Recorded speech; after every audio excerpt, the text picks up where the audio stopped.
La Cafetera es un programa de radio que se financia gracias a las aportaciones de los oyentes. Si te gusta el periodismo que defiende y sientes que te acompaña, hazte mecenas y ayúdanos.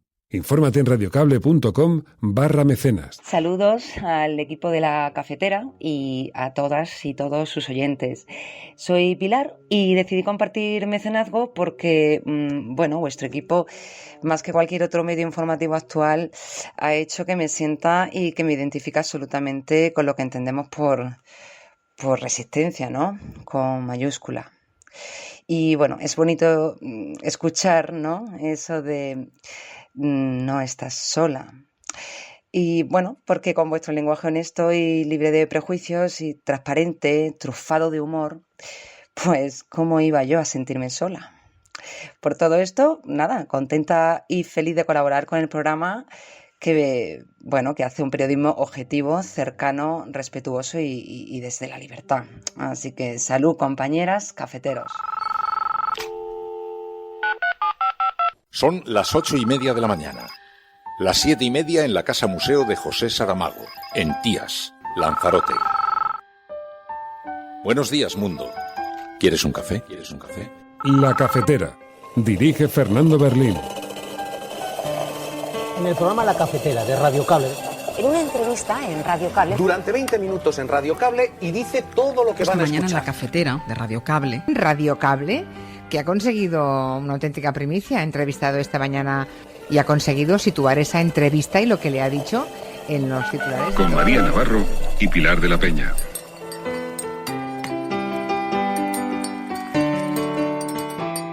Esa renovación se ha podido producir porque ha existido un acuerdo, ha existido un acercamiento entre el partido del gobierno y el principal partido de la oposición, entre el Partido Socialista y el Partido Popular. Llevamos mucho tiempo trabajando desde el gobierno. Yo quiero agradecer tanto al Partido Socialista como al Partido Popular el que hayamos podido llegar a este acuerdo, que es fundamental en este momento tener instituciones sólidas, que si la Constitución nos mandata a cumplir esa renovación del Consejo General del Poder Judicial cada cierto tiempo, que son 5 años, pues que también lo hagamos en los próximos días.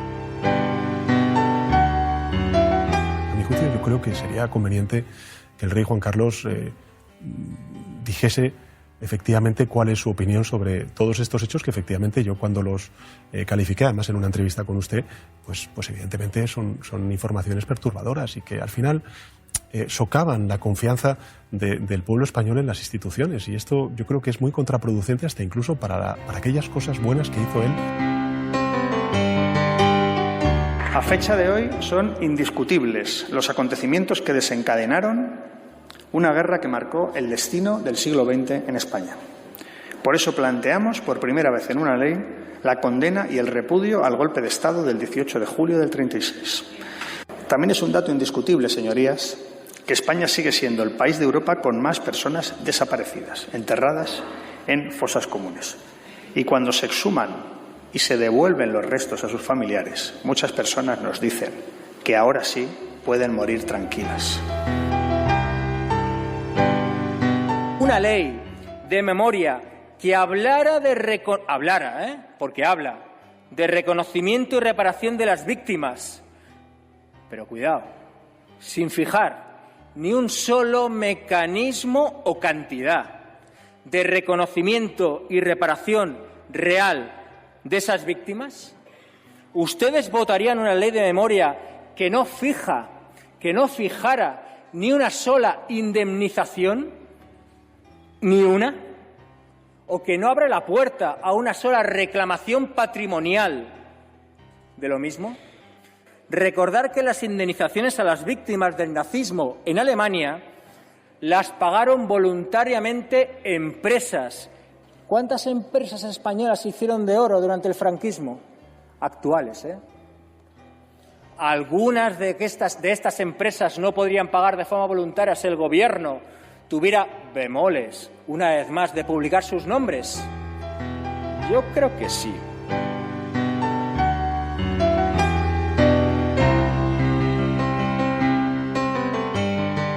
Nuestra propia legislación, ante una agresión sexual, cuestiona a la víctima y no al agresor. Y todas las mujeres saben que van a encontrarse con preguntas que las colocan como culpables de su propia agresión. Existen innumerables razones para decirle a una mujer que en realidad no ha sido violada. Si es una mujer migrante, porque se lo inventa, busca papeles, busca dinero. Si es guapa, porque lo buscaba. Si era fea, simplemente mintió. Señorías, ¿por qué siempre se cuestiona a la víctima? ¿Por qué no cuestionamos al agresor? ¿Y por qué incluso cuando reconocemos a las víctimas no hemos hecho nada aún como Estado para protegerlas?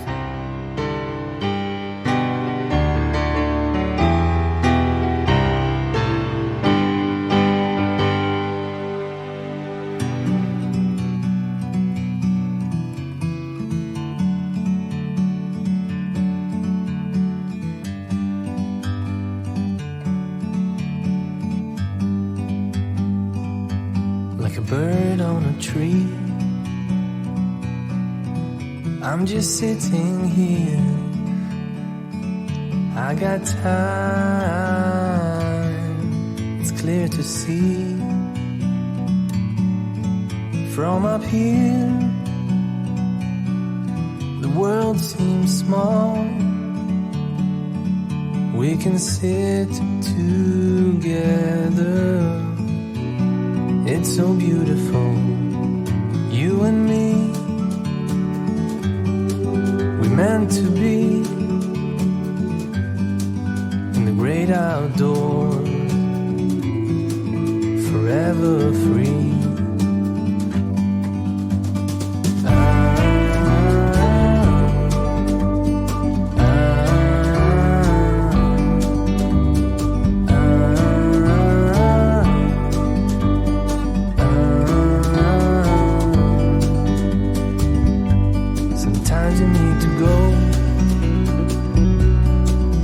Take a step back to see the truth around you. From a distance you can tell.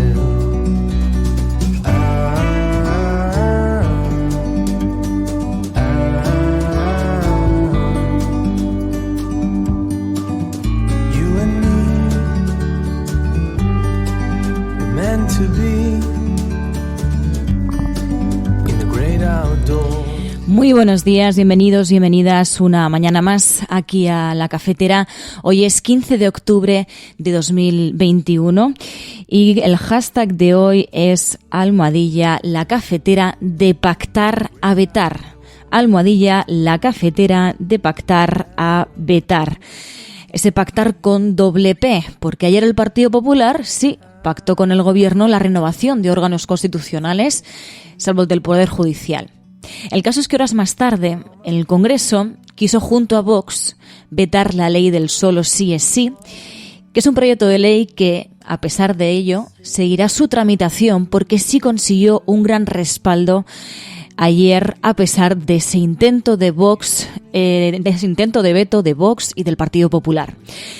Lo que nos lleva a reflexionar y evidencia es que cuando el Partido Popular se une a Vox, incluso a pesar de eso, el país avanza, pero con la diferencia de que el país avanza sin el Partido Popular, que se queda solo con la ultraderecha, que es precisamente la que va a buscar fagocitarle.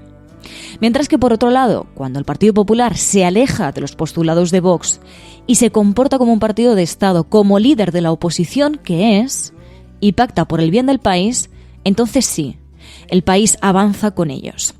De ahí la importancia de la posición del Partido Popular, que es determinante no solamente para el país, sino para su propia supervivencia, porque debe elegir si quiere la foto con Vox, de la que puede acabar desapareciendo, o si quiere la foto con la mayoría, que no solamente va a ir mejor para el país, sino también para su propia supervivencia como principal partido de la oposición.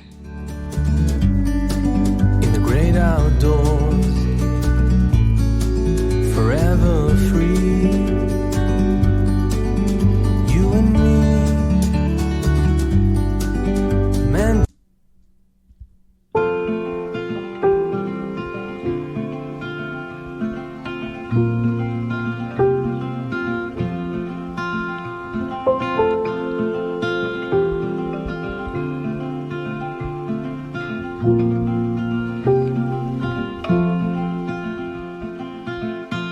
Rainy days don't seem so wet.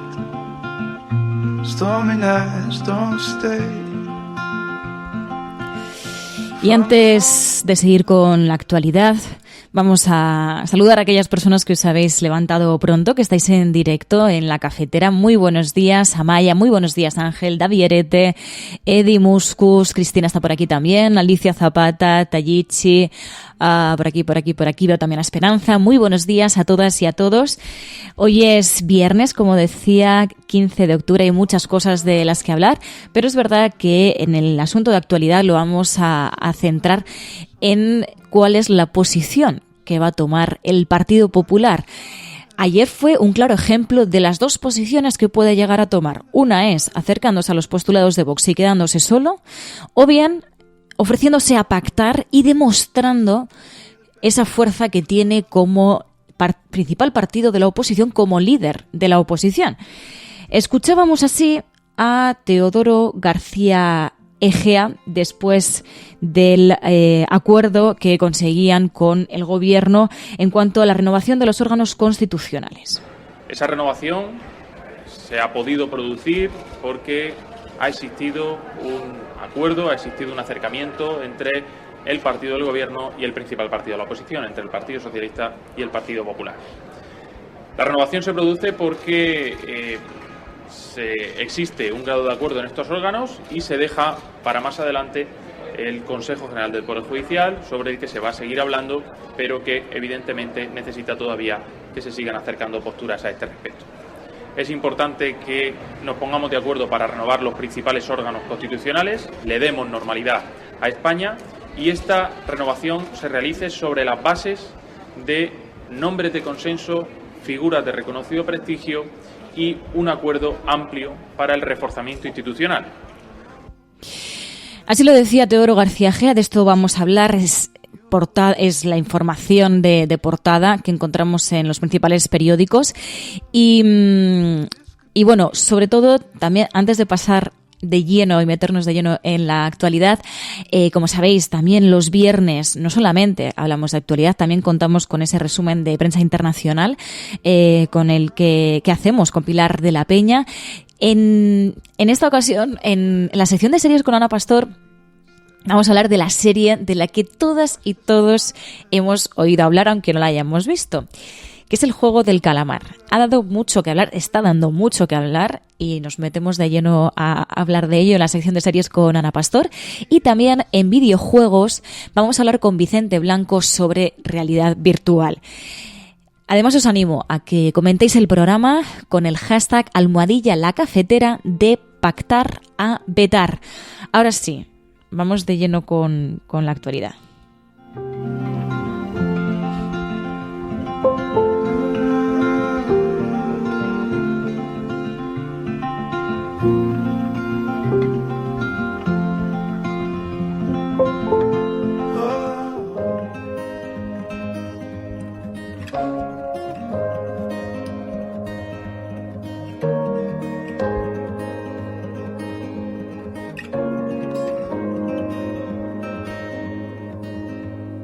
One last ticket before it's gone. One last summer before it's fall. Tune your strings and play your cards. Leave the words hit me like a game of darts. And you're beating on my drum. En el diario El País hablan de Pacto Express, dicen el Pacto Express entre el Partido Socialista y el Partido Popular da tregua a la crispación. El acuerdo para renovar instituciones abre una vía para el Poder Judicial. Dicen que afecta al Constitucional, al Tribunal de Cuentas y al Defensor del Pueblo. Y hablan también de la posición de Sánchez. Dicen que Sánchez dice Juan Carlos I debe dar explicaciones y no se le tratará con favoritismos. Esto no forma parte, evidentemente, de ese pacto entre el Partido Socialista y el Partido Popular, pero sí es verdad que es importante porque hacen referencia a una entrevista que dio ayer Pedro Sánchez, el presidente del Gobierno, en La Sexta. Allí, efectivamente, hablaba de Juan Carlos I, decía que debía dar explicaciones, pero también habló de esa renovación de órganos constitucionales.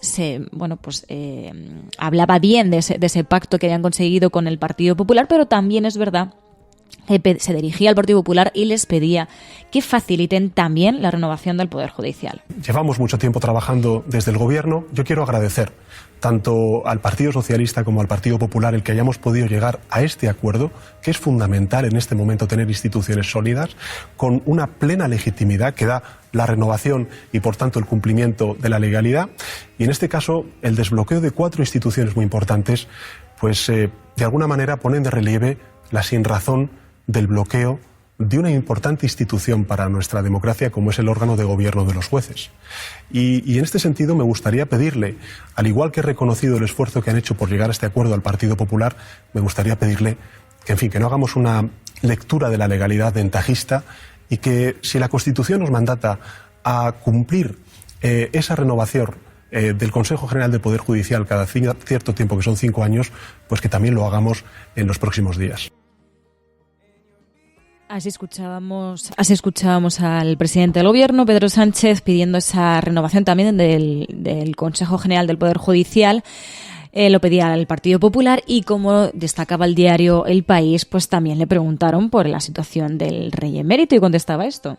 A mi juicio, yo creo que sería conveniente que el rey Juan Carlos dijese efectivamente cuál es su opinión sobre todos estos hechos, que efectivamente yo, cuando los califiqué, además en una entrevista con usted, pues evidentemente son informaciones perturbadoras y que al final socavan la confianza del pueblo español en las instituciones, y esto yo creo que es muy contraproducente hasta incluso para aquellas cosas buenas que hizo él.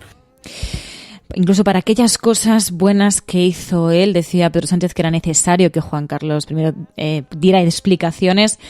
No parece que la sociedad española esté esperando esas explicaciones, porque pocas veces se han recibido por parte del rey Juan Carlos. Pero bueno, ahí quedaba la petición de Pedro Sánchez en esa entrevista en La Sexta, en la que sobre todo pues hablaban de la actualidad más inmediata, que era ese pacto entre el Partido Popular y el Partido Socialista. El diario ABC dice: Sánchez y Casado se dan una tregua para renovar el Tribunal Constitucional. También en el diario El Mundo lo interpretan de otra manera. Dicen: el pacto con el Partido Popular resta poder a Sánchez para negociar el Consejo General del Poder Judicial. A diferencia de la interpretación, por ejemplo, del diario El País, que decía que el pacto pues sí que conseguía dar una pequeña tregua a esa crispación, en el diario El Mundo pues siguen interpretándolo como un enfrentamiento, ¿no? Y con que que este pacto con el Partido Popular pues consigue incluso pues restar poder a Pedro Sánchez, según el diario El Mundo. Decían, para negociar el Consejo General del Poder Judicial. Y en el diario La Razón también lo llevan, dicen: el Partido Socialista y Partido Popular pactan un nuevo constitucional, pero no el Consejo General del Poder Judicial. Esto en lo que tiene que ver con, como digo, y reiterando, con esa renovación de los órganos constitucionales, a excepción del Poder Judicial. Pero ayer, como decía, también pues vimos la otra cara de la moneda del Partido Popular, que era que cuando se une a la extrema derecha pues puede quedarse bastante solo. Y de hecho ayer, como decía, se debatía en el Congreso ese intento de veto del Vox y el Partido Popular contra la ley de solo sí es sí. Es verdad que el Congreso superó ese veto. Se trata de la Ley Orgánica de Garantía Integral de la Libertad Sexual, que lo que hace es eliminar la distinción entre agresión y abuso sexual. Y como os podéis imaginar, pues la extrema derecha recurrió a su argumentario habitual, que es el de las denuncias falsas, e incluso pues llegó a decir que esta ley supone una caza de brujas contra los hombres. La posición de la extrema derecha es conocida. Y evidentemente se entiende que va a quedar aislada esa posición en el Congreso de los Diputados. Quien queda en evidencia en este caso es el Partido Popular, porque queda a la misma altura que el partido de extrema derecha Vox, y se quedó solo con el partido de extrema derecha Vox, porque escuchamos a dirigentes, no solamente a la ministra de Igualdad, también a la diputada Sara Jiménez de Ciudadanos, también a Adriana Lastra, defendiendo esa ley, porque al final es no ser consciente de la realidad que se vive en nuestro país, no solamente en nuestro país, ¿no? Por desgracia, se vive en todo el mundo en mayor o en menor medida. Pero es una cuestión transversal, la de la desigualdad.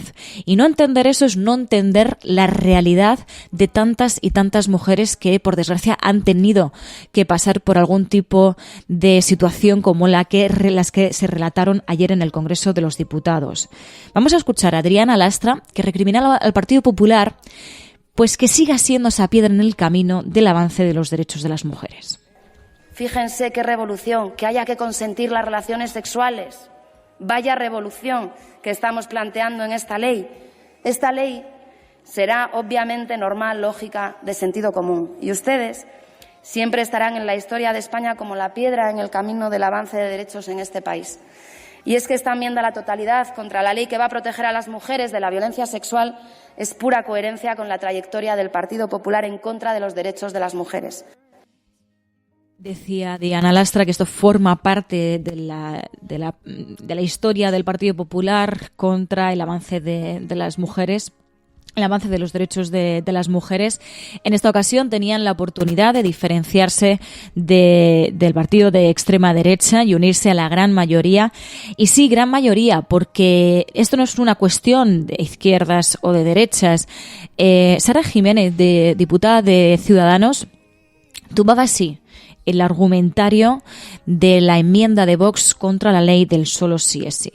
Y algunos discursos en los que tampoco quiero entrar porque creo que ni siquiera merecen la pena, y a eso me refiero pues a la enmienda que ha presentado el grupo parlamentario Vox, porque realmente te lleva a esa reflexión de que la Ley de Garantía Integral de la Libertad Sexual, solo por poner un ejemplo de su argumentario, es que dado que el número de agresiones sexuales han reducido, entonces no merece la pena abordar o mejorar la legislación para este tema. Me parece sorprendente que haya un argumentario en esta línea, y vamos leyendo su propuesta y lo único que vemos es que niegan que haya más mujeres que hombres que sean víctimas de agresión o de abusos sexuales, pero simplemente le voy a decir un dato. El total de condenados en 2020 por delitos sexuales son 472 varones y 5 mujeres. Si es que aquí la evidencia en temas de desigualdad son los datos que tenemos. Y esa evidencia nos hace mirar a que niños, niñas y mujeres son víctimas de este lamentable delito. Y es lo que tenemos que abordar. Y es que creo que realmente, como no merece la pena ni siquiera discutir nada más de sus enmiendas. Únicamente decir que estamos en contra y que con esos posicionamientos negacionistas nunca va a encontrar a nuestro partido político.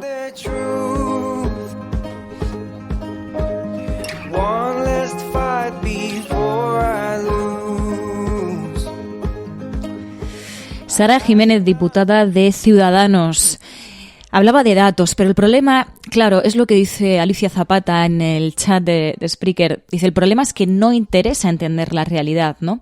Que de hecho en esa propia intervención de Sara Jiménez, de esta diputada de Ciudadanos, claro, ella también también se enfrentaba a eso, ¿no? Estoy dando datos, pero es que además es que parece que ni siquiera para ustedes son importantes esos datos, ¿no? Da igual cuál es la realidad, mientras que te puedas construir la tuya propia, ¿no? Y por eso parecen tan inútiles, ¿no? Los debates frente al negacionismo y frente a los postulados de la extrema derecha, porque no les importa tanto esa realidad, esos datos, que niegan incluso los datos, porque dicen que claro, que es que puede haber otros datos, bueno, pero si no los muestras, si no los muestran, no los tenemos, ¿no? El caso es que en esa pseudo realidad que se ha montado, que se monta el argumentario de la extrema derecha, pues claro, no entran los datos, no entra la realidad demostrada con datos, datos recabados por gente experta, no cuentan. Y el caso es que ya sabemos cuál es esa posición del partido Vox. Pero claro, el caso es si el Partido Popular, insisto, quiere unirse a ese negacionismo y dejarse arrastrar por los postulados de la extrema derecha, que es que además ni siquiera seguramente le benefician políticamente. Ayer lo hablábamos además con Pedro Ballín, con el periodista Pedro Ballín, hablábamos sobre el avance de la extrema derecha en España y también de la posición del Partido Popular. Él decía que por un lado decía que cree que Vox todavía no ha tocado techo, que la estrategia del Partido Popular de intentar unirse a los postulados de Vox para intentar entonces desde ahí fagocitar a Vox es una estrategia muy peligrosa y que pocas veces llega a funcionar, porque puede ser el Partido Popular, el que acabe fagocitado por la extrema derecha. Y además decía algo muy interesante y que destacamos y que podéis encontrar en Twitter, tanto en la cuenta de Radio La Cafetera como también en la cuenta de Fernando Berlín. Lo destacamos porque hablaba de cuáles pueden ser los muros, los frenos para ese avance de la extrema derecha política en nuestro país. ¿Cuáles pueden ser los dos muros de contención contra la extrema derecha? Uno de ellos decía el hecho de que España está en la Unión Europea y eso evidentemente nos protege de alguna manera frente a estos postulados y que este partido puede llegar a tener una gran fuerza política en nuestro país. Y por otro lado, un segundo elemento muy interesante que decía que era uno de los grandes errores estratégicos de la derecha de nuestro país, ¿no? Que era no tener en cuenta la cuestión territorial y dirigirse únicamente a una supuesta España unida y a una sola realidad nacional, cuando en realidad en España hay diferentes realidades y, por ejemplo, eso supondría no tener el apoyo de fuerzas tan importantes a nivel político y a la hora de gobernar este país, como pueden ser fuerzas catalanas, vascas y, ojo, también fuerzas como Teruel existe, o incluso con esa fuerza política de la que se está hablando o plataforma en la que pudieran unirse diferentes fuerzas y ser esa fuerza de la España vaciada.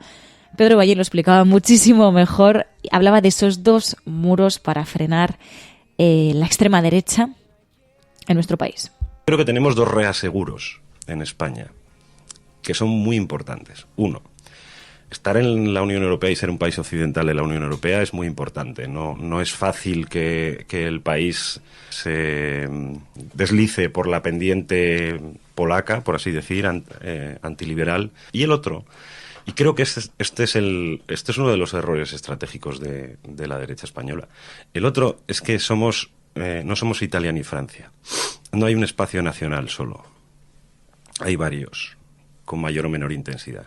Si tú adoptas la idea nacionalista española, digamos, aznariana, que es la idea de Isabel la Católica, la idea de toda esta parafernalia de la reconquista, de la conquista de América, estás creando una resistencia brutal en el espacio político catalán, que como espacio político es autónomo, es decir, tiene una realidad que obedece a dinámicas distintas del resto de España. Te está ocurriendo lo mismo en Euskadi y progresivamente, además, con el mensaje exitoso que Ayuso mueve en Madrid, estás consiguiendo todavía mayor desafecto en la España periférica, incluso en la España interior.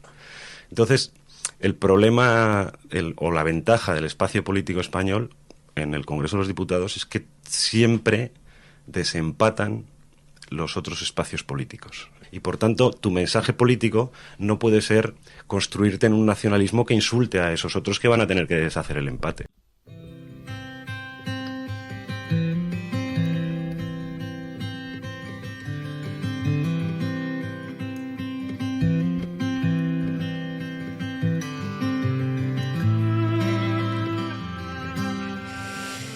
Evidentemente, frenar a la extrema derecha es una de las cuestiones que están en el centro, no solamente en nuestro país, sino también a nivel global. Cómo se frena la extrema derecha es una de las grandes preguntas difíciles de resolver, pero por eso es tan interesante tener este tipo de claves como la que nos dio ayer Pedro Ballini, que además destacabais muchas de vosotros, decíais, es que fue uno de los grandes momentos de esa entrevista, ¿no?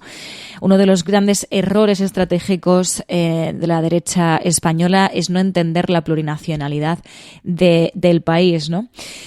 Luego, además, hablábamos de la ley del solo sí es sí, de la parte política, de que el Partido Popular pues se quedaba solo con Vox, pero el trasfondo de esto, que es lo realmente también importante, es en qué consiste esta ley y también lo que intenta frenar, con lo que intenta acabar, que es que la víctima deje de sentirse cuestionada. Porque sí, es alucinante.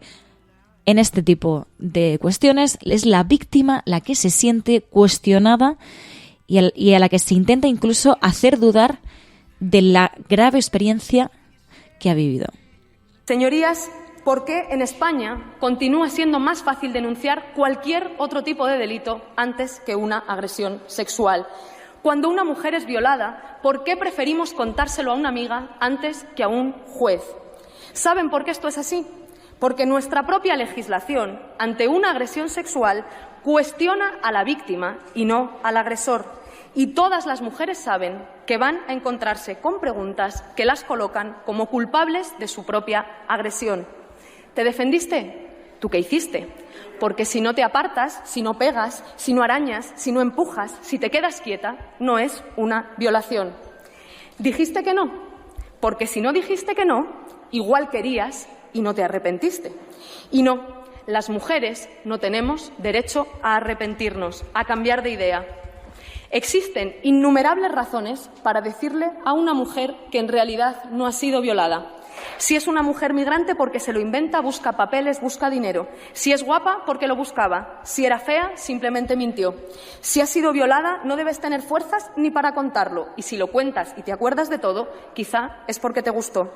Si has sido violada, no volverás a sonreír, ni a salir de fiesta, ni a hacer vida normal, porque si lo haces, será que no estás tan mal. Y si no estás tan mal, será que no fue para tanto o que simplemente no pasó. Señorías, ¿por qué siempre se cuestiona a la víctima? ¿Por qué no cuestionamos al agresor?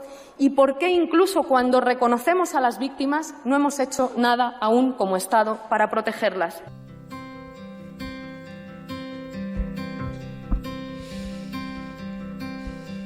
Darling, I know it's hard to let go. Soon I will hold you again. Longer days when I'm away, but we'll both pretend to be bold. Darling, I've never been bold.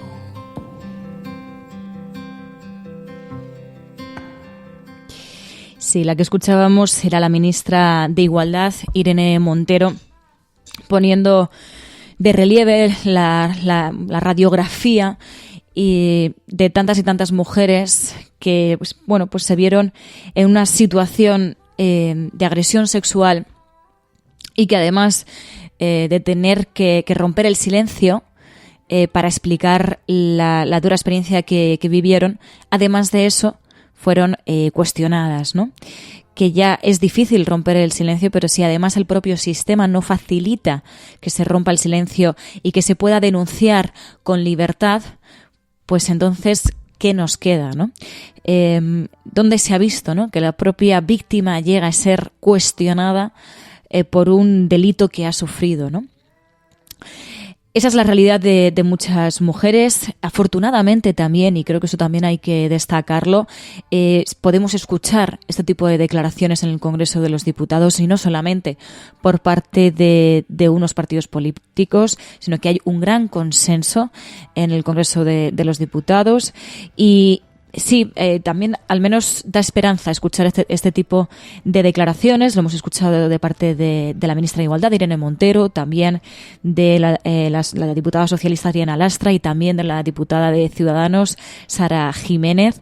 Así que al menos el diagnóstico ha cambiado, al menos ya se entiende esa realidad por la que han pasado tantas mujeres y bueno, pues se ha conseguido en este caso superar ese veto de Vox y de Partido Popular a esta ley de solo sí es sí, que lo que busca es proteger a las mujeres de ese cuestionamiento al que han sido sometidas tantas y tantas mujeres. También, en otro orden de cosas, en el Congreso de los Diputados no solo se habló de este asunto, también de la Ley de Memoria Democrática. Lo comentábamos ayer con el propio Emilio Silva, que de hecho reclamaba que la Ley de Memoria plantee la posibilidad de crear una oficina de atención a víctimas del franquismo, lo decía así. En teoría hay una parte que va a hacer un censo de víctimas, dice el texto del presupuesto que responde a una petición de Naciones Unidas, pero lo que dice Naciones Unidas no es hacer un censo de víctimas, es hacer un censo de víctimas y de verdugos. Eso está fuera del presupuesto. Y luego van a hacerse con él algunas exhumaciones.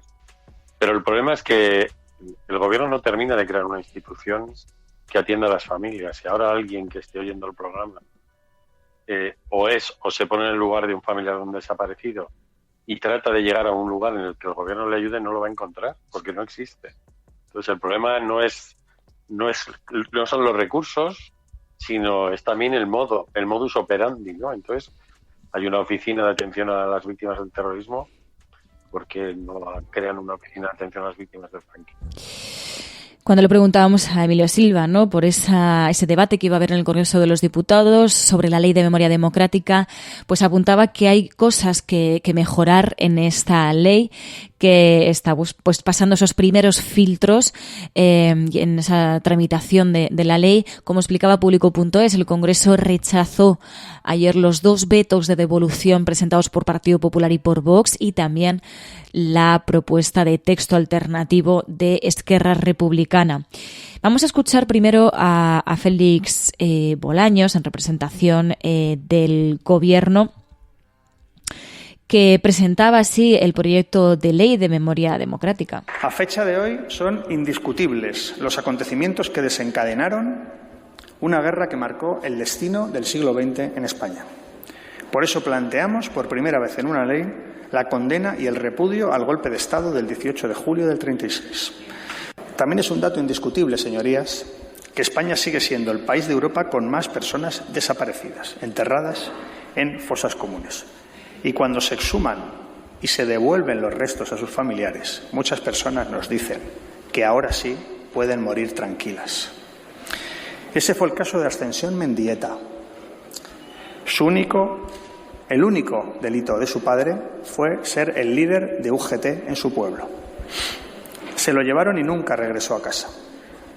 Ascensión vivió décadas de silencio, esperando, y antes de fallecer tuvo la fortuna de cumplir el deseo de recuperar los restos de su padre.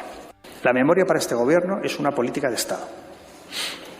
Y todas las fuerzas políticas, todas, debieran entender que condenar la dictadura y que homenajear a las víctimas no es ideología, es justicia, es democracia.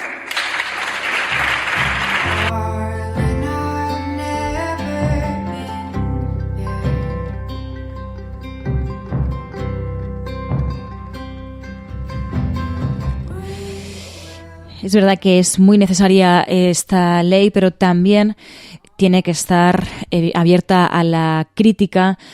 Como decía Emilio Silva, hay cosas que mejorar, sobre todo poner en el centro todavía más a las víctimas. Hablaba de esa oficina para atención a las víctimas. Y claro, el caso es cómo ahora enmendamos ese gran abandono que han tenido tantas y tantas personas, todas aquellas personas que se han muerto sin poder recuperar a sus familiares enterrados en cunetas.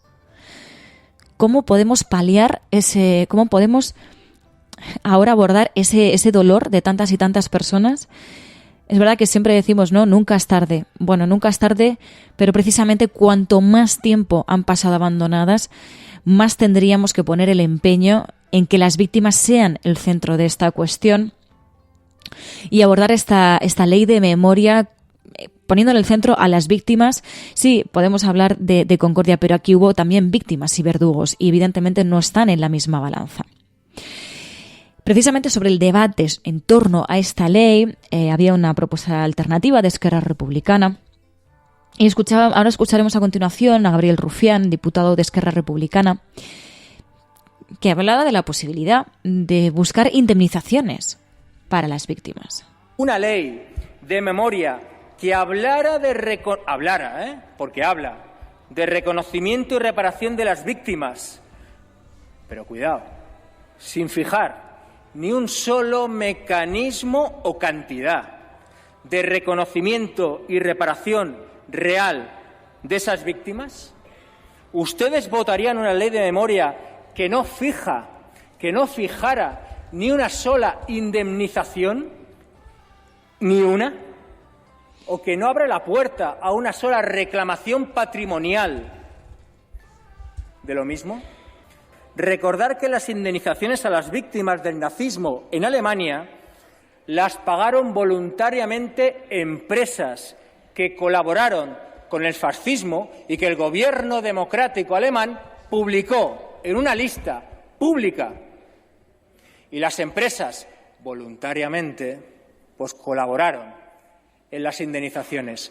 ¿Cuántas empresas españolas se hicieron de oro durante el franquismo? Actuales, ¿eh?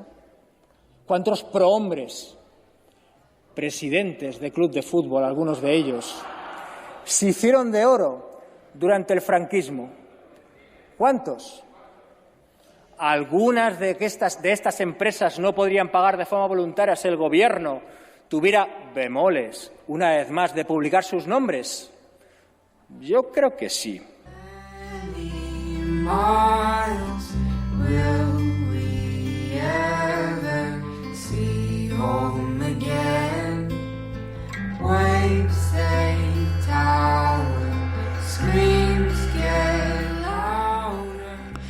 El caso es que la balanza siempre ha caído por el mismo lado en este país. Sobre todo lo vemos en cuestiones como esta, en la de tantas y tantas personas que siguen desaparecidas en nuestro país, que fueron mandadas desaparecer, no desaparecieron solas. Y ya que desde el gobierno se hablaba del caso de Ascensión Mendieta, ella consiguió enterrar a su padre, pero después de 78 años de retraso. Lo contábamos aquí en la cafetera, Ascensión Mendieta y el entierro de un padre con 78 años de retraso. ¿Cómo un país puede, primero, consentir esto? Ya está consentido, estas cosas han pasado, pero ¿cómo ahora podemos reconstruir y reparar todas esas heridas que tantas y tantas personas siguen sufriendo en nuestro país porque no encuentran a sus familiares y no han recibido la ayuda del Estado para encontrarlas? La suerte, como recordabais, sí, la fortuna que tuvo Ascensión Mendieta fue poder rodearse de su familia, conseguir el apoyo de su familia, conseguir el apoyo también de organizaciones como la Asociación para la Recuperación de la Memoria Histórica, y sobre todo no cesar en su empeño de conseguir encontrar, como ella algunas veces decía, ¿no?, aunque sea un pequeño hueso de su padre. Que el caso de Ascensión Mendieta, ya que se menciona, nos sirve para no olvidar lo que algunas personas han tenido que sufrir, han tenido que luchar simplemente para encontrar a sus familiares, a los que hicieron desaparecer unos verdugos. Además de este asunto, antes de pasar a la prensa internacional, queríamos también contar que este mismo sábado Ya lo avanzamos aquí en la cafetera. Este mismo sábado no queríamos olvidarnos de la manifestación que está convocada este 16 de octubre en Madrid por una transición ecológica distribuida y justa que ponga a las personas en el centro, que ha convocado la plataforma a favor de los paisajes de Teruel y más de 150 asociaciones de toda España, precisamente en esa lucha contra la invasión de esos molinos de viento que están sufriendo en tantas y tantas zonas de la España vaciada. Será bajo el lema renovable sí, pero no así, y con la esperanza de abrir un debate sobre este asunto. Cuestiones que no debemos dejar de lado por el hecho de que igual no ocupen portadas. Vamos con prensa internacional. Podrán decir todos los periódicos del mundo lo que quieran. Secessionist parties in Catalonia have wasted no time following the reconvening. Vamos a esta hora con información de último minuto. A esta hora en España, el ex vicepresidente del gobierno. En España finaliza el recuento de votos en los comicios municipales y autonómicos con una participación del... En las últimas semanas hemos podido comprobar cómo los medios de comunicación internacionales... Imagínense cualquier lector de la prensa extranjera que descubre que al que se propone para el Banco Mundial... A Spanish nurse who helped treat 2 Ebola victims in Madrid has tested positive for the disease herself. Spain announced that a nurse is the latest to be diagnosed. Ya sabéis que los viernes abrimos una página aquí en la cafetera para hablar de la prensa internacional, de la manera que se refieren a nuestro país y proyectan, por lo tanto, la imagen de España en el exterior. Lo hacemos con Pilar de la Peña. Pilar de la Peña, buenos días. Hola, buenos días. Oye, un asunto que nos ha ocupado en estos días, la celebración del 12 de octubre en España. Eso ha llamado la atención de la prensa internacional, especialmente de la prensa anglosajona, por la poca oposición y también por el cuestionamiento de la figura de Colón, las críticas a Biden. Sobre todo la poca oposición y poco cuestionamiento que se está viviendo en España con la figura de Colón, ¿no? Porque esto es curioso que ha llamado la atención de numerosos medios estadounidenses. En concreto era un artículo de Associated Press, la agencia, pero que han republicado pues medios como el San Francisco Chronicle, como la CBS, Fox News, el Seattle Times, ABC News, y hablaba precisamente, ponía el foco en esto, ¿no? Como en España se estaba celebrando el 12 de octubre, el Día de la Hispanidad, destacaba que era el día de la fiesta nacional, pero eso, con mucha, decía el artículo, con pompa, esplendor y un desfile militar que ha ensombrecido las escasas protestas de algunos que pues cuestionaban un poquito el pasado colonial o pedían que se revisara un poquito la figura de Colón,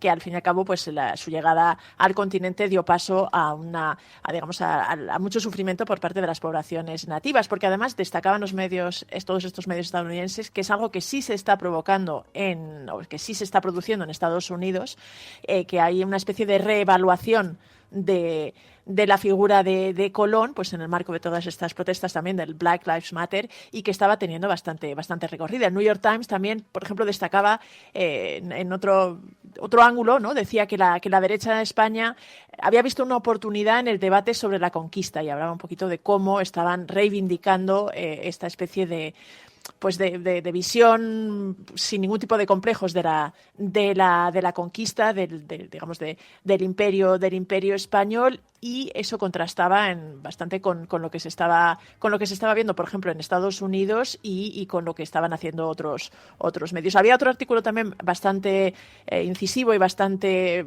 claro de la BBC, que además lo firmaba Guy Edgecombe, uno de sus corresponsales aquí en España, que hemos tenido alguna vez aquí en la cafetera, y que destacaba ese aspecto también, que la derecha española estaba celebrando el Día de Colón atacando a Biden, ¿no? por sus comentarios sobre la conquista, y recordaba que Joe Biden sí había asumido que el 12 de octubre, que la llegada de Colón y de los exploradores europeos pues supuso realmente una situación muy complicada para los pueblos originarios, una ola de devastación fue la expresión que utilizó Biden, y de hecho había hecho había declarado el 11 de octubre como Día de los Pueblos Indígenas, un poco en sensibilidad con estas posiciones y con este legado, algo que en España, lo que destacaba la BBC, había provocado bastante enfado por parte de la derecha, y de hecho se hacía eco de las reacciones de Pablo Casado y de Santiago Abascal de Vox. Pero sí llamaba la atención eso, ¿no? Como en otros puntos se ha empezado a hablar o se ha empezado a plantear esta visión más crítica de la conquista, mientras en España pues se había celebrado el 12 de octubre con poquita presencia o con poca atención a esto. ABC News, por ejemplo, y digamos los medios estadounidenses también destacaban que había habido unas tímidas manifestaciones de protesta, pero que apenas se habían escuchado. Y de hecho, una cosa que me llamó la atención del artículo, que esto ya no tiene que ver con la figura de Colón, pero decían que la controversia que sí había habido en la celebración de la fiesta nacional se había debido a otros problemas. Y, por ejemplo, hablaba de los silbidos, pero así como en España se ha puesto el foco en los silbidos hacia Pedro Sánchez, en estos medios estadounidenses destacaban los silbidos al rey, supuestamente por colectivos republicanos que estarían pidiendo un cambio en el modelo de Estado. Y no ha sido el único asunto que ha tenido repercusión en la prensa extranjero, porque Ayuso vuelve a ocupar un cierto protagonismo en los medios internacionales. Ha sido el New York Times y también un medio alemán los que se han fijado en estos días en Ayuso, ¿no? Sí, de hecho, el New York Times lo hacía en este mismo artículo en el que hablaba de cómo la derecha española estaba reabriendo este debate sobre la conquista, o estaba asumiendo y cogiendo este tema como una especie de banderín de enganche en esta guerra cultural, pero destacaba y definía algunos líderes políticos, y en concreto la figura de Isabel Díaz Ayuso, y decía algo bastante llamativo o bastante significativo, que es que se refería a la presidenta madrileña como la figura más poderosa y ascendente en el Partido Popular, conocida por sus comentarios polémicos. Y en este sentido, pues era la definición que hacía el prestigioso diario estadounidense. Y unos días antes habíamos encontrado una publicación alemana, un periódico semanal que se llama Der Freitag, que directamente era un reportaje en profundidad sobre Ayuso, dedicado exclusivamente a la presidenta madrileña, en las que hacía alguna serie de informaciones y de afirmaciones bastante cuestionables. En concreto, se fijaba precisamente en el viaje que hizo Ayuso, esa gira que hizo por Estados Unidos, y destacaba que primero, este es uno de los medios que además, no sé si recordarás, hace varios meses apodó a Ayuso la Marine Le Pen española, y ahora le habían puesto un nuevo apodo que era algo así como la nueva Isabel la Católica. Pero cuestionaba bastante de algunos de sus movimientos en Estados Unidos, y también alertaba de que es una figura que tiene bastantes posibilidades de terminar gobernando en alianza con los fascistas, que era la expresión que utilizaba para definir a Ayuso. Pero lo que sí es evidente y es bastante incuestionable es que Ayuso tiene cada vez más presencia en medios de todo el globo. En estos casos muchas veces, ya te digo, que destacan además, por ejemplo, Der Freitag, que este semanario alemán ponía además el foco en la cantidad de platos rotos, entre comillas, que había dejado Isabel Díaz Ayuso en Estados Unidos, pues con sus críticas a Andrés Manuel López Obrador o al Papa, pero claramente era una figura que estaba teniendo mayor protagonismo en toda la política española.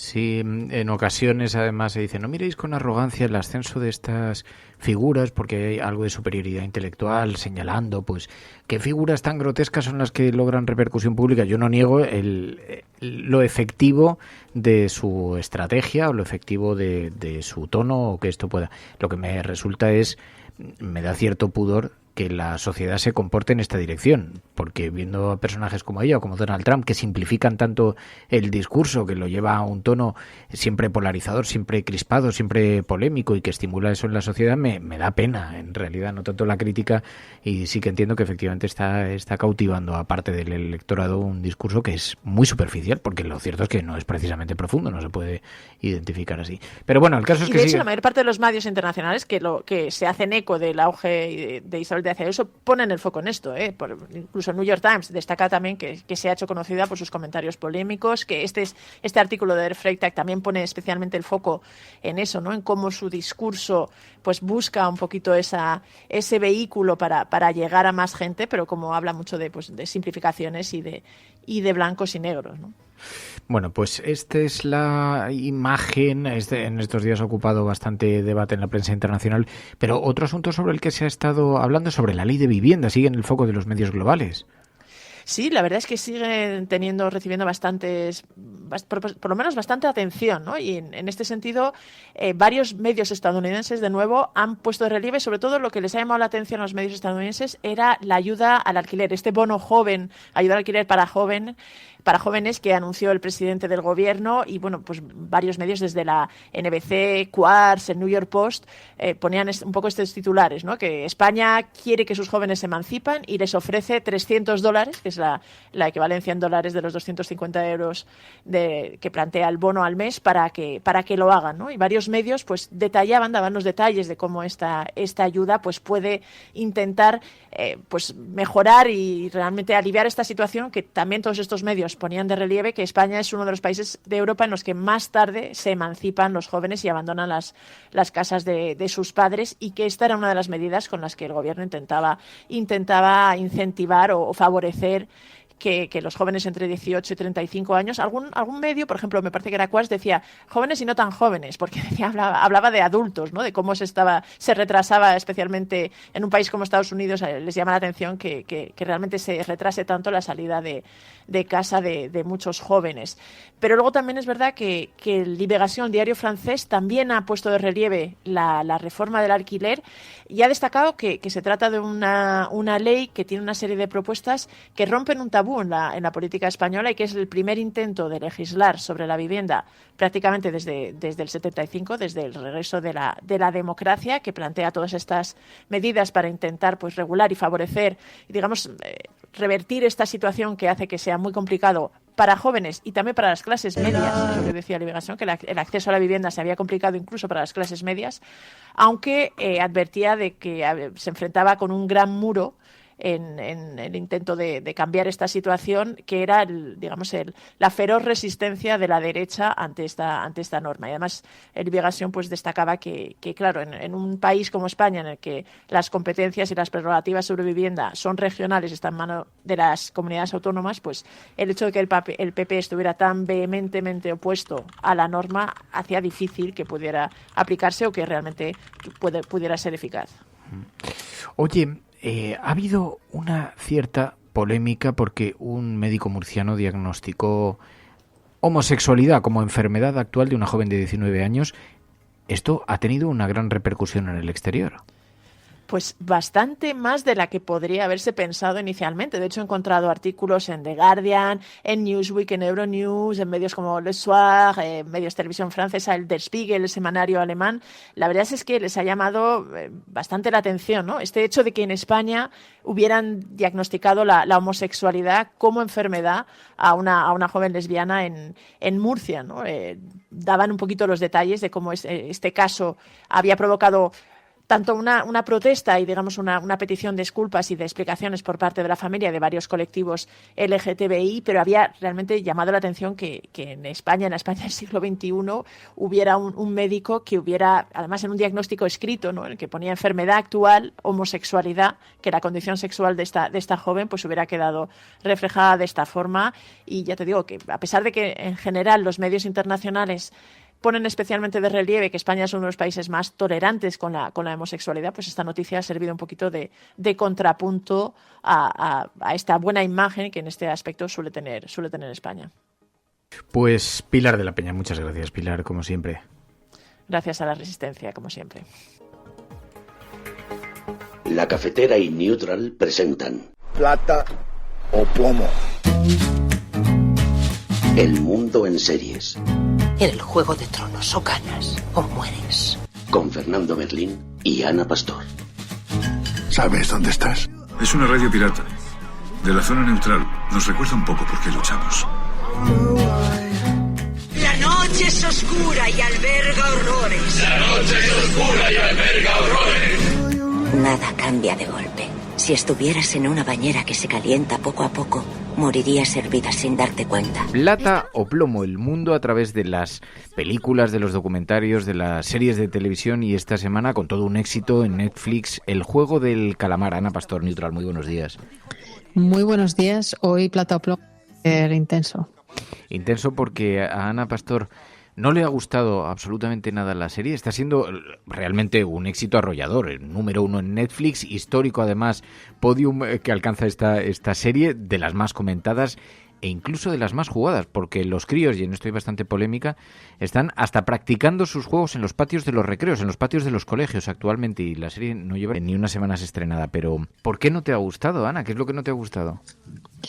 Bueno, más que no me haya gustado, que tengo que tampoco, contar que tampoco. Esto de que los niños jueguen a lo que ocurre en la serie, no, es al revés. La serie se ha inspirado en los juegos infantiles a los que todos hemos jugado, el escondite inglés, por ejemplo, para armar una historia de crítica, entiendo que, no sé, a la violencia, al capitalismo, al consumismo, etcétera, a la desigualdad. No me ha gustado porque no me parece que me revele nada nuevo. Es cierto que otras series que me gustan tampoco. Tengo que decir que Parásitos me gustó mucho y me sorprendió. Y esta, pues es que no acabo de entender muy bien el fenómeno. Como tú bien has dicho, ha superado a La Casa de Papel y a Lupin, que han sido las dos series más exitosas que han cruzado fronteras. Para mí está sorprendente. Y ahora después hablamos del tema de los niños. Me gustaría daros una cálida bienvenida a todos. Los que estáis aquí participaréis en 6 juegos diferentes durante 6 días. Aquellos que ganen los 6 juegos obtendrán como premio una gran suma de dinero. ¿Y por qué tenemos que creeros? Nos dormisteis, nos quitasteis todas nuestras cosas y nos habéis traído a este lugar. ¿Y tenemos que creeros que nos pagaréis si jugamos?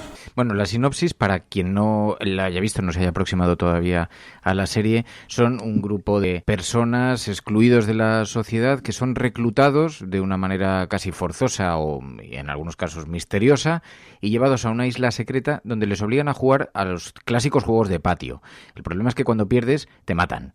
Entonces, en torno a esto, pues revives un poco los juegos tradicionales, 1, 2, 3 al escondite inglés, recortar la galleta, que yo a esto no había jugado, pero hay una sucesión como de juegos. Entonces, es verdad, Ana, lo que dices, los niños simplemente están jugando lo que se ha jugado todavía en los recreos. Lo que pasa es que muchos de estos juegos se han recuperado y se ha introducido la dinámica de no ya estás eliminado, estás asesinado, porque hay mucha gente joven que está viendo la película.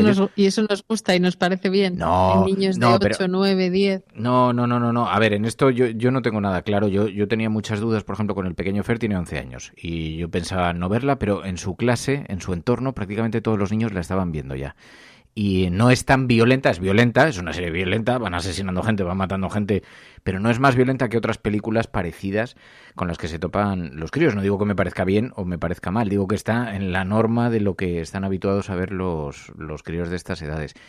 Y dentro de eso te digo, toda la vida se ha jugado en el patio a indios y vaqueros matando directamente, o a policías y ladrones, Sí, pero entonces, como tú bien dices, se han retroalimentado las dos cosas. Esos juegos existían. Es verdad que la serie, que a mí me ha pasado lo mismo que a ti, como sabes, por las mismas edades de nuestros hijos, a mí me da igual que el resto la vean o no. A mí me parece que no es una serie para un niño de esas edades, que están viendo muchos de ellos, por lo que tengo entendido, en TikTok, no la serie en sí misma en Netflix, están viendo algunas escenas, y luego no es que jugáramos a indios y a vaqueros y que evidentemente hacían como que se caían.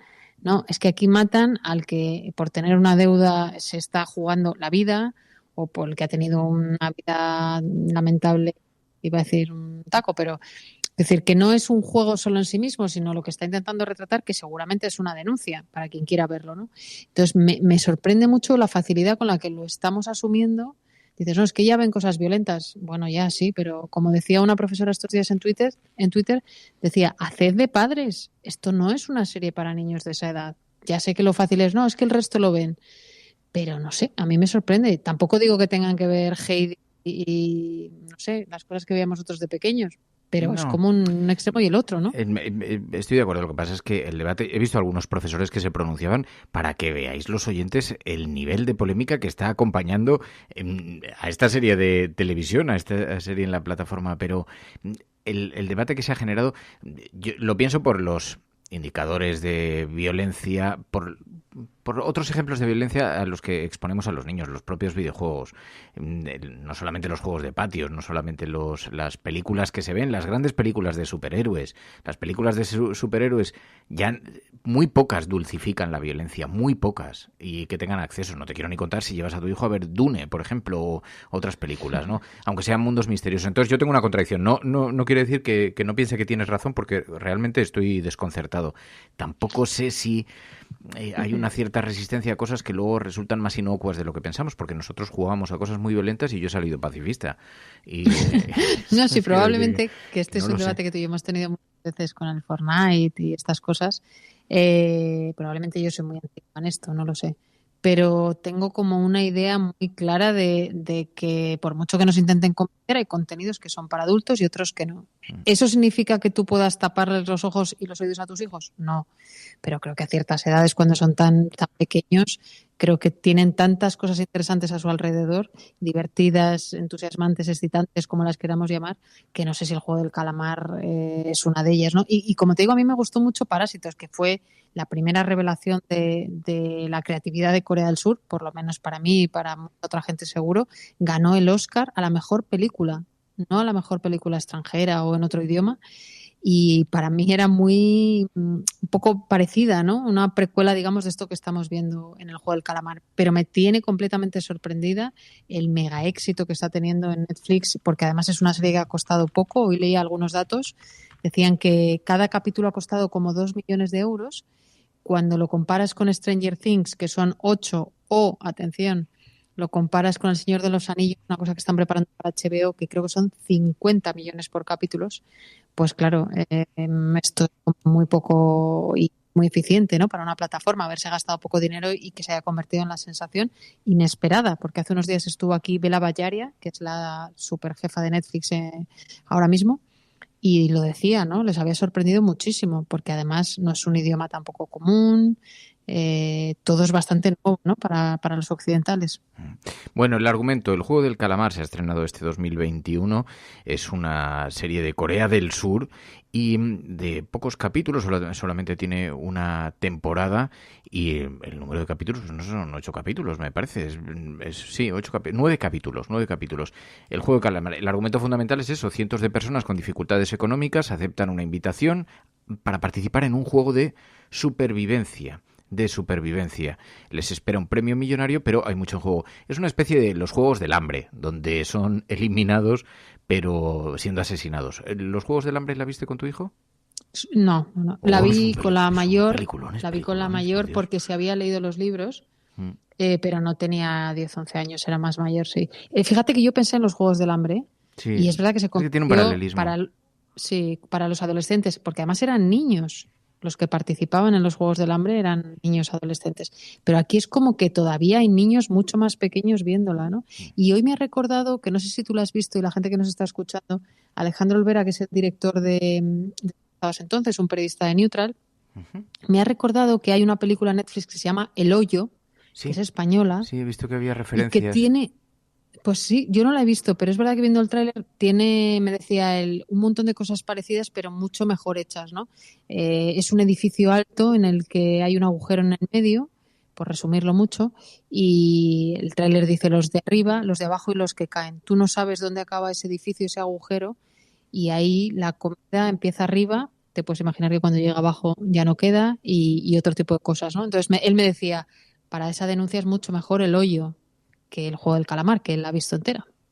Sí, yo no lo... A ver, aquí hay muchos debates, porque por una parte es una serie que está teniendo un gran éxito y hay mucha gente que no se lo explica porque cinematográficamente, en materia de estructura, de discurso, de retórica, hasta los planos, hasta las secuencias, pueden ser discutibles para tener este grado de éxito. Y luego está la cuestión de la violencia, ¿no? Que tiene violencia muy explícita. Yo no sé cuál es la razón del éxito, porque es verdad que a priori no parece una gran serie. La estás viendo y dices, bueno, ni siquiera las interpretaciones son deslumbrantes. Sin embargo, te voy a decir que creo que plantea un juego. Estás viendo a adultos jugar a ser niños. El guión, las reflexiones que tienen, está muy infantilizado, pero son adultos los que lo protagonizan. Pero la manera en la que hacen equipo, la manera en la que se interrelacionan los personajes unos con otros, yo lo estaba viendo y decía, claro, no, ahora entiendo por qué le ha gustado tanto a mi hijo. porque de alguna manera está viendo las relaciones entre sus amigos. Y sin embargo son adultos quienes lo protagonizan, pero hay algo de infantilización en la manera en la que lo plantean, y sin embargo lo lleva al mundo de los adultos porque matan al que falla, ¿no? Y entonces todavía les seduce más, porque no solamente reconocen a los personajes, pero es que, ojo, es un exitazo global, ¿eh? Sí, pero hoy te gruñía yo, me acuerdo esta mañana o ayer, cuando estábamos debatiendo sobre la serie por WhatsApp, y te decía, es que vivimos en un mundo en el que los niños de 9 años, incluso he leído que hay niños de 7 viendo esta serie, pero eso sí, que los adultos no escuchen a Trump cuando hace un discurso, no vaya a ser que se crea lo que dice. Entonces, este es el mundo al revés.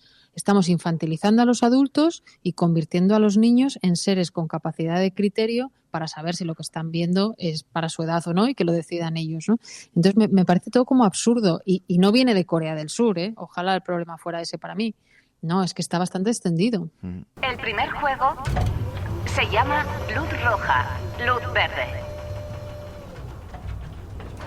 Las reglas son muy sencillas. Podéis moveros únicamente cuando oigáis luz verde. Si detectamos que os movéis en cualquier otro momento, seréis eliminados. ¿Luz verde, luz roja? ¿No jugábamos a esto cuando éramos niños? Pero yo te planteo, Ana, la siguiente pregunta. Netflix es una gran plataforma global que tiene un estilo muy definido. Suelen ser películas que tienen un estilo. Hay algo de anomalía en que una serie de Corea del Sur tenga esta penetración en una plataforma como Netflix. Quizás es que han entendido en este país cómo hacer un producto global. ¿Qué lenguaje tiene que tener? Porque Netflix lo que sí que marca son unos registros muy concretos a las producciones de otros países de cómo deben ser esas producciones en su plataforma. Marcan un cierto estilo. No creas, mira, yo por lo que yo conozco Netflix, por todo el proceso que hicimos con Nevenka, es muy interesante porque para ellos el impacto local es lo que les guía para saber si va a tener impacto mundial. Evidentemente nadie esperaba, por ejemplo, de papel, Lupin o el juego del calamar, ¿vale? Pero tú piensa una cosa, el tipo que crea esta historia, tú imagínatelo yendo a vender a Netflix, oye, tengo una idea buenísima que se llama el juego del calamar, o el que vendió el del pulpo, que lo hablábamos un día aquí, ¿no? El documental del pulpo. Pero bueno, el tipo del juego del calamar en 2008-2009, creo, se inventa esta historia como una película, pero no consigue que se la compren. Y por lo que he leído, la convirtió en una serie y ahí es donde empezó a tener un poco más de escucha en las plataformas y en concreto en Netflix. Entonces, bueno, seguramente va a haber segunda temporada, claro. Bueno, que todos los personajes sean orientales, en lugar de producir una cierta distancia con sentirse identificado con la serie, supongo que ya estamos muy acostumbrados a lo racial por las películas, por el cine norteamericano, por el tiempo que vivimos, pero de alguna manera no resulta un impedimento para ver la serie, que esto ya me ha sorprendido. Y esto que decías del estilo... Eso sí me gusta. Pero es posible, Ana, que sea verdad que haya una cierta libertad de creación cuando uno se acerca a plataformas como estas, pero son juegos infantiles globales. Son juegos infantiles no porque se jueguen en todos los países del mundo, la propia elección del tipo de temática se acerca. No son problemas concretos de sociedades concretas, digamos que no lo sé, pienso porque no sé cuál es la razón del éxito y supongo que habrá muchos productores de televisión en estos días preguntándoselo, ¿no? Pues, intentando saber. Bueno, es una historia universal, ¿no? O sea, La Casa de Papel y Lupin en el fondo están contando cosas muy universales. O la propia Nevenka, ¿no? Nosotros nos decían, es que Nevenka se ve en Argentina y en México porque no es una mujer española la que solo puede haber ocurrido, ¿no? Y con la ficción ocurre un poco lo mismo, ¿no? Luego hay una parte como de cultura pop, no sé si lo compartes, pero igual que La Casa de Papel convirtió el Bella Ciao, los propios monos que aparecen un poco parecidos aquí también, pues esto también el juego Calamar ha jugado con ella, ¿no? Pero no se lo esperaban y desde luego sí que me gusta, eso sí tengo que decirlo, que estén triunfando series con idiomas, con personajes, actores, actrices tan diversos y que crucen fronteras de esta manera tan apasionante. O sea, imagínate Lupin, que es en francés, que también la hemos comentado aquí, y ha arrasado en países de todo tipo de idiomas, y esta ya me parece increíble que lo haya conseguido. Es verdad, sí. La propia estética, es curioso, decía, se convierte en un fenómeno pop. Hasta los muñequitos que aparecen de pronto se están convirtiendo en cuestiones casi icónicas y se manejan por las redes sociales, hasta el uniforme que llevan los policías o el dibujo, que además parecen de serie B, porque en realidad tampoco es de una elaboración sofisticadísima, ni el vestuario ni el maquillaje, y sin embargo ha conseguido conectar número 1 en la plataforma y con un éxito global sin precedentes, que además está siendo siendo referenciado en todos los periódicos y todo el mundo se pregunta por el fenómeno y por estas cuestiones que debatíamos sobre cómo afecta también a los jóvenes, que están siendo los niños de uno de los grupos de espectadores, cosa que produce mucha curiosidad. Pues Ana Pastor, Neutral, muy interesante la propuesta de esta semana en todo caso. Por lo menos para los adultos, hombre, una pequeña aproximación para saber cómo está el mundo alrededor no está mal. Pues nada, y iremos a otra cosa. Luego me dices que quieres cosas tranquilas y me pides que vea el juego del calamar. Pero porque es un fenómeno que no podemos eludir, ¿no? No, yo quería verla, pero tengo que decirte que estoy viendo una cosa muy dulce y muy tierna que se llama Yo Nunca He, que está protagonizada, otro éxito, por cierto, por una niña india. Y es una serie así, como te digo, muy tierna. Estaba yo viendo eso y de repente en mitad he metido el juego del calamar y ha sido como, como la vida. Bueno, tú dile de todas formas a tu hijo que tiene aliados en esto y que aunque su madre no lo vea, pues Fernando Berlín dice que... Bueno, no me voy a meter en este pantano. Ana Pastor, gracias. Hasta luego. Plata o plomo. El mundo en Peggy 18.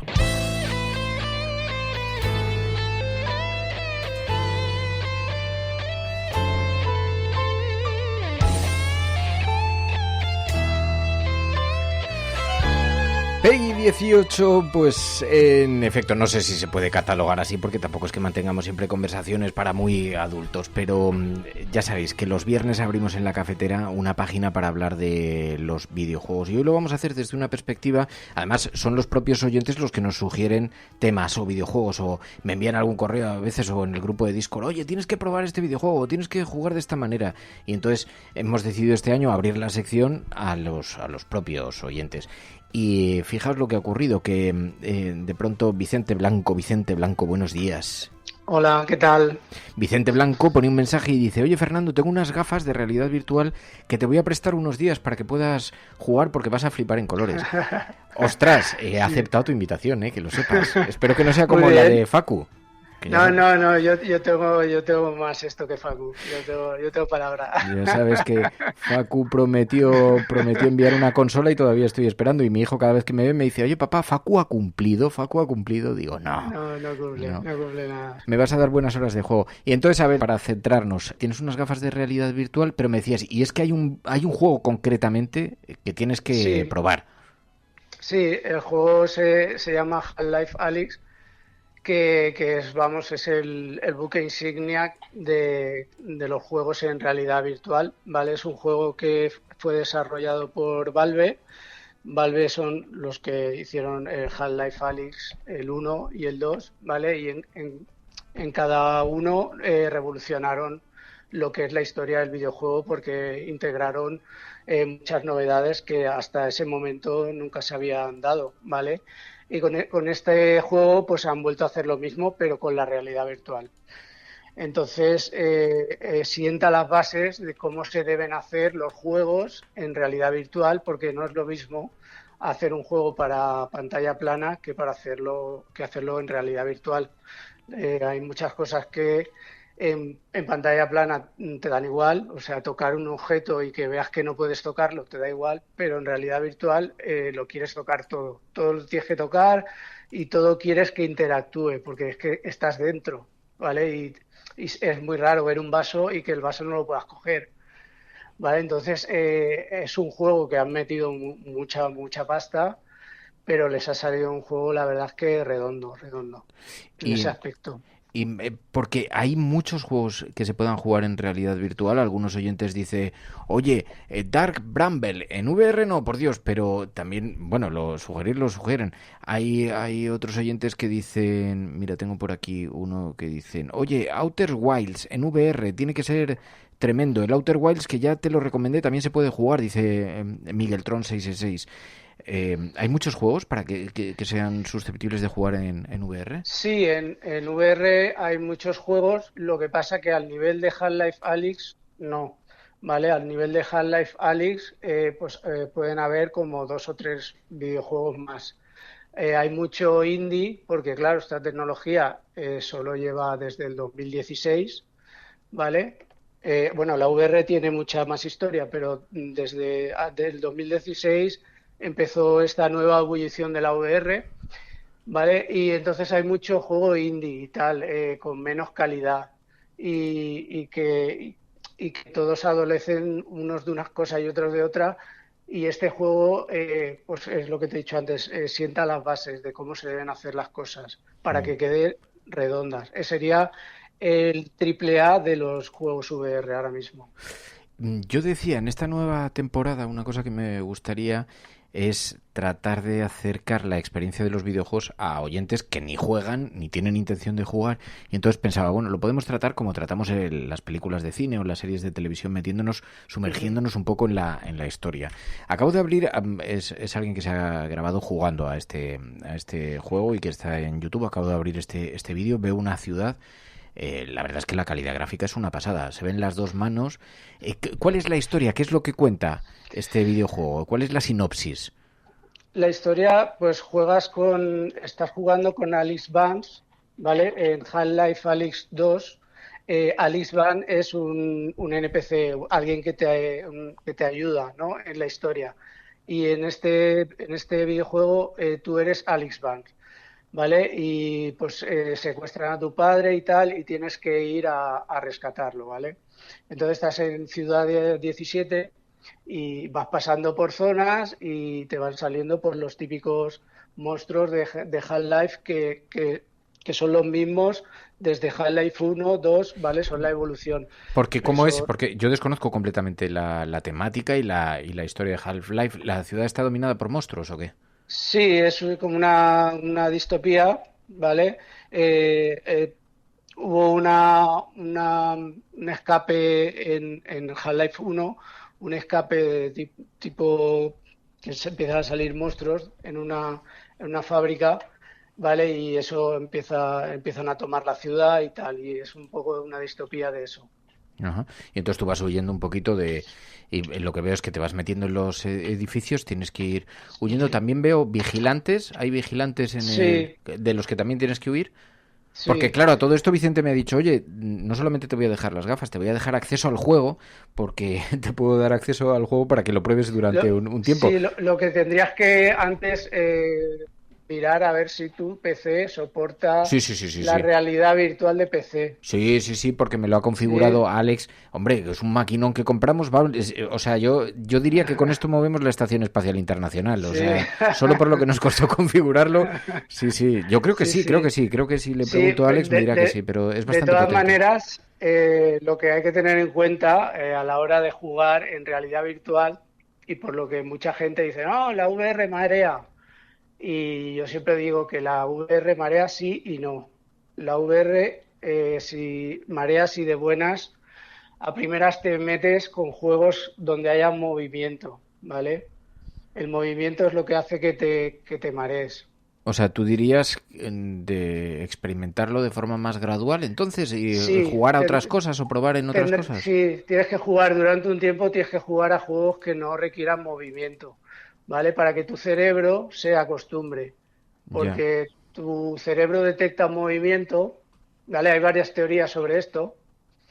A mí la que más me gusta es la que dice que tu cerebro reptiliano detecta movimiento por los ojos, pero no detecta movimiento en el resto de sentidos, ¿vale? Y el cerebro reptiliano, que es el cerebro primitivo que tenemos, llega a la conclusión de que estás envenenado, ¿vale? Y activa un mecanismo de defensa que es la náusea, ¿vale? Para inducir al vómito. Esa es la teoría de por qué te mareas. No sé si me están dando muchas ganas. Te voy a decir, mira, tengo aquí, además es que las tengo por aquí, unas gafas de estas de realidad virtual, claro, en comparación con lo que tú tienes, no tienen nada que ver, pero a ver si las encuentro, porque las tengo, son de esas que se acoplan el teléfono móvil. Eso será lo que se llamaba un carboard. Sí, un poquito más sofisticado porque es de plástico y tal, así, pero vamos, sí, básicamente es que son dos lupas y entonces tú pones el teléfono móvil y puedes ver las imágenes del teléfono móvil así como siempre que tengas alguna aplicación o algo así. A mí me mareaba un poco, es verdad que la experiencia es completamente diferente, entiendo, ¿no? Sí, bueno, viene a ser lo mismo, pero esto es un poco más avanzado. Por ejemplo, los carboard, la distancia interpupilar es fija. Y en las gafas de VR actuales, en algunas, en otras no, lo que son las lentes se pueden mover acercar entre ellas o alejar, porque no todos tenemos la misma distancia entre los ojos.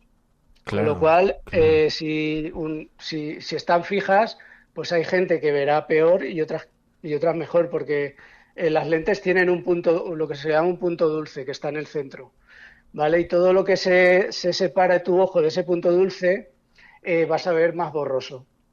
Vale. Entonces, las Carboark, claro, eso solo son fijas, no hay manera, son las dos lupas estas. Si ya de por sí marea y encima ves un poco borroso, pues todo suma. Claro. Y luego la definición de la pantalla, porque yo con con este Cardboard lo que veo es la pantalla del iPhone y lo veo pixeladísimo. ¿Con las gafas de realidad virtual con las otras también o no? A ver, esto sí que se ve un poco el píxel, pero ya yo tengo las Oculus Quest 1, han sacado ya las dos, que ya el píxel se ve casi nada. O sea, la gente dice que casi no se ve. O sea, las que me vas a dejar son las Oculus 1. La Quest 1, sí. Tienen el píxel, pero es muy poquito, no. Seguramente nada comparado con lo que verás ahí en la Carboard. Oye, estoy emocionado con esto. Te prometo devolvértelas sanas y salvas, jugar un tiempo para experimentar. Yo, como te he dicho, voy a estar meses sin tocarlas. ¿Pero por qué? ¿Qué te espera? ¿Qué me has dejado? No sé si se puede contar. Sí, bueno, que va a nacer mi próxima hija. Vais a alumbrar una vida y te quieres desprender de las gafas de realidad virtual. No sabes de lo que estás hablando. Porque creo que no casan bien los bebés y las. Sí, pero vas a necesitar un espacio de evasión. Pero bueno, vale, yo acepto el préstamo. Y en todo caso, oye, lo que sí que es verdad es que el estado de la VR es bastante efervescente. Yo no sé, a mí me dio la impresión hace un par de años que había como un despegue brutal. Yo creo que estas Cardboard son de entonces y pensé, y cuando yo lo probé me mareaba un poco, pero pensé, esto es una flipada, o sea, te pones y te manejas en espacios alucinantes, pero parece que el estado en este momento es de crecimiento, ¿no?, de esa industria. Sí, se dice que está creciendo al ritmo de un 30% cada año la industria, ¿vale? Y se estima que para 2025 el negocio rondará los 6,9 billones de dólares. Wow. ¿Vale? Ahora mismo, pues hay poca gente que juegue en VR, porque según los datos de Steam, un 2% de los jugadores en el año 2020. Supongo que ya andará por el 3 y algo, o casi 4. Pero es un constante crecimiento, ¿vale? Y aparte no solo la VR, los videojuegos, porque esta tecnología se está aplicando a muchos otros ámbitos, ¿vale? Por ejemplo, para hacer reuniones presenciales online, ¿vale? Claro. Teniendo una presencia, pero no estar físicamente allí, pero sí un avatar y tal, conciertos, para muchas cosas, ¿vale? Claro. También teatros, congresos, hay un montón de aplicaciones, redes sociales, se están empezando a hacer redes sociales. De hecho, Facebook compró Oculus hace un par de años y lleva ya ese par de años desarrollando su red social en VR, que todavía está en fase beta.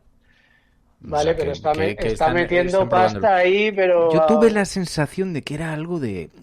No sabía si era un fenómeno pasajero, porque la verdad es que yo lo probé y dije, hostia, está de puta madre que te puedes encerrar de alguna manera en el videojuego y lo percibes obviamente con mucha más intensidad porque te estás moviendo, tienes las gafas puestas. Yo esto se lo explico a mi tía Blanca, por ejemplo, que me dijo, oye, ¿a qué videojuego puedo empezar? Digo, pues que hay unos que te pones unas gafas y te estás metiendo dentro y ves las cosas casi en 3D. Por las imágenes que estoy viendo del Half-Life Alyx, tiene un pintón porque tiene unos graficazos, por lo que estoy viendo. Hay muchos juegos así, porque me están diciendo en el chat, mira, es muy interesante, por ejemplo, empezar con simuladores de coche o de aviones, dice Japo32, dice, porque estás sentado y no te mareas tanto. Ni de coña. ¿No? No. Yo de hecho, yo empecé un poco así a lo bruto y sí que es verdad que lo hice con el simulador de naves espaciales, Elite Dangerous.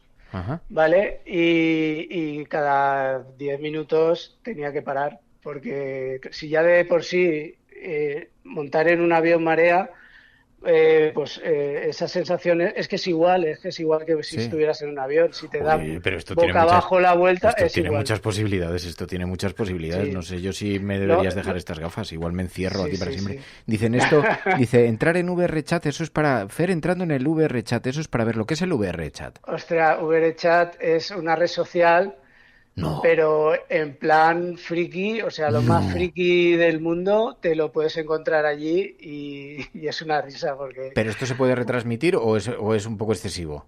Lo que en VRChat, no, puedes encontrar de todo, pero no suele ser cosas de manga, ¿sabes? Personajes manga, enanos, es así todo muy bizarro.